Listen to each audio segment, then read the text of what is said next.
Hi, my name is Gary Jordan, and today we're going to talk braille displays. Braille displays are a very modern device for blind and visually impaired people to use. And I'm going to show you why we need to use it and some of the features of the one I use, which is a Focus 40 Blue, fifth generation from Freedom Scientific.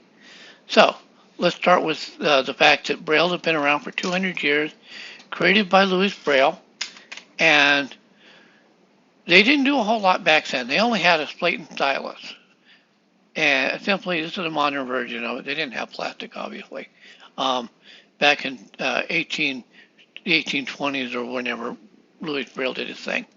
Um, and what it amounts to is you put a piece of paper in, you close it, you close it, and then you press your stylus that you put on it, obviously on a tweeted tape table, and you start pushing your dots in. What this does, it pushes the paper out and it will make a dot. You got to go in reverse. It's a real pain in the butt, but people still use it. It's useful. It's equivalent to a pen and paper. Um, Braille books have been around for a while after that, and they have Braille presses and stuff. But as you can see, it's kind of on the big side. This is actually a third volume of a three-volume course I took at Hadley on learning Spanish. And that kind of segues nicely to the fact that there are 133 languages that have been given some sort of Braille code, and there are 137 codes for those 133 language, according to the World Braille Usage Third Edition. And so that's kind of nice. So Braille can be used all around the world. So as you can see, traditional uses of Braille have been very cumbersome, and for the modern student, worker, child, adult, you need something that works with your computers. You need something that works with um, your iPad and your iPhones, so you can connect with your fellow human beings. And with that is one of these. As I say, this is a Freedom Scientific's Focus 40 Blue 5th edition. You have a number of components that are standard in almost all Braille displays. You have up here the Perkins style keyboard. And these are the same dots, really six of the eight of them are the same that you would actually read. And each of these have a number, the keys have a number. Number 1, 2, and 3, which is your left column in a Braille cell. And this is dot 7, used for delete and for backspace. Dots 4, 5, and 6 on your right column of your Braille cell, and dot 8, which is used for enter and return. As you can see, 8 and 7, 7 and 8 are specific to the Braille display types. We have a space bar. In this model, we have the space bar down here. And then you have here the little display, which will display what's being read. And you have cursor buttons that when you're editing text will allow you to hone in on the correct cell. That takes a little more practice, and I'm not that good at it yet. You can use your rotor controls because I'm using iOS VoiceOver for my iPad or iPhone. And this can work as a remote control for your iPad, your smartphone, and your tablets. Android, you can work with Android TalkBack, which I'm not a fan of. As I said, the iOS VoiceOver for your iPads and iPhones, those are by Bluetooth.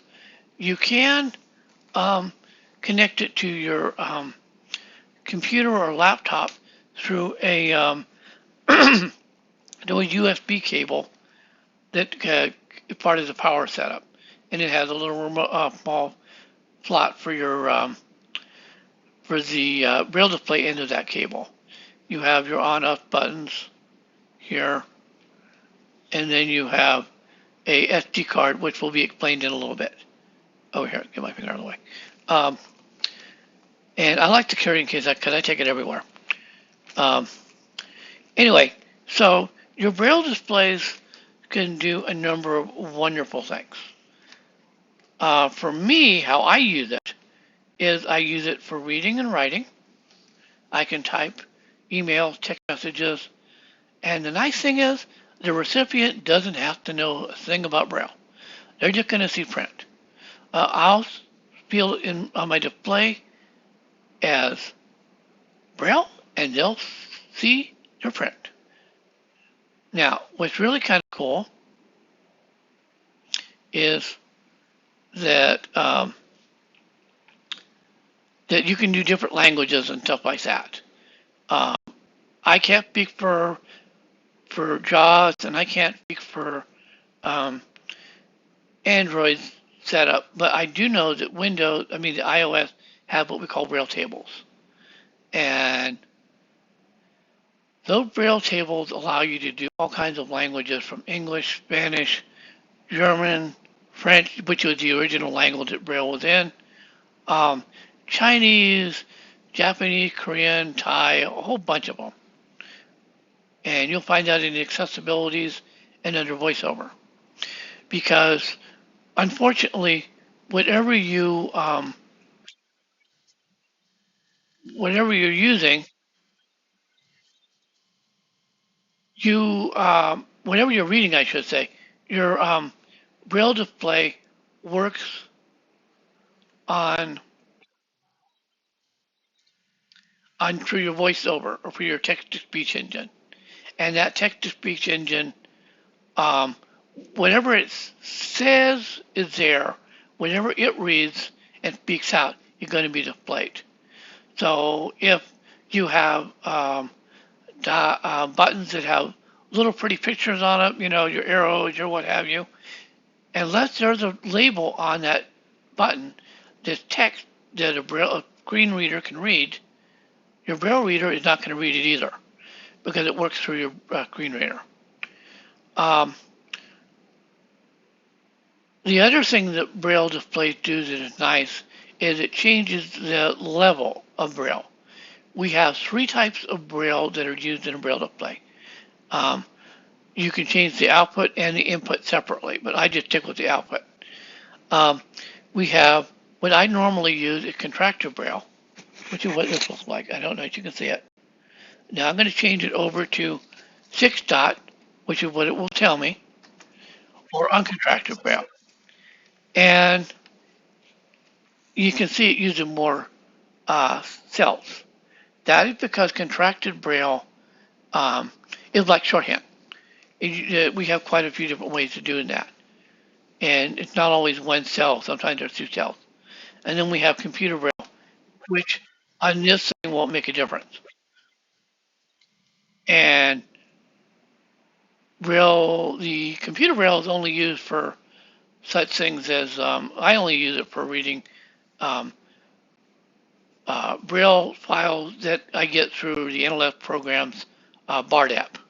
NLS is the National Library Service uh, talking book and braille program for the blind and print disabled.